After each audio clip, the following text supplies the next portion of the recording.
Ang isang tao nakakagulat na kapag meron siyang pangangailangan tapos pupunta siya sa may libingan, magdudua siya doon sa may libingan. Sabihin niya, kailangan ko ng tulong, bigyan mo ko, pakainin mo ko.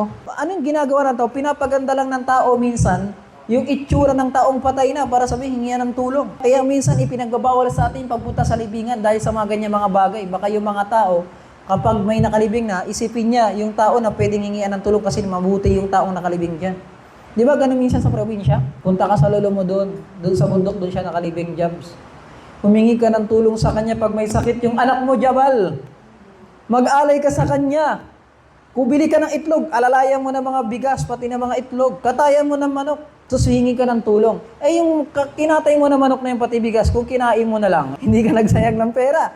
Di ba? Eh, wala nga kakayanan eh. Yung isang taong patay, yung patay nga kailangan ng tulong. Tapos hihingian mo ng tulong. Kabilang sa shirk, ang pagtatambal kay Allahu Ta'ala, kapag naniwala ang tao na to sa isang hinihingian niya ng tulong nang walang kakayanan, na ito kaya niya magbigay ng tulong kahalintulad ni Allah, syirkun akbar yun.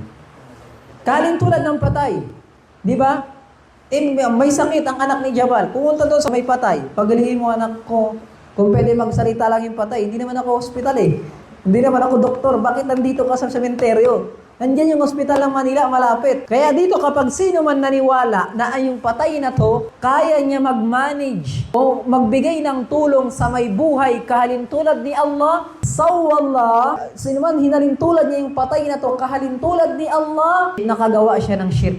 Kaya nga sinasabi ito, annat tadbir, yung pagmamanage o pagsisiyasat ay kay Allahu Ta'ala lamang.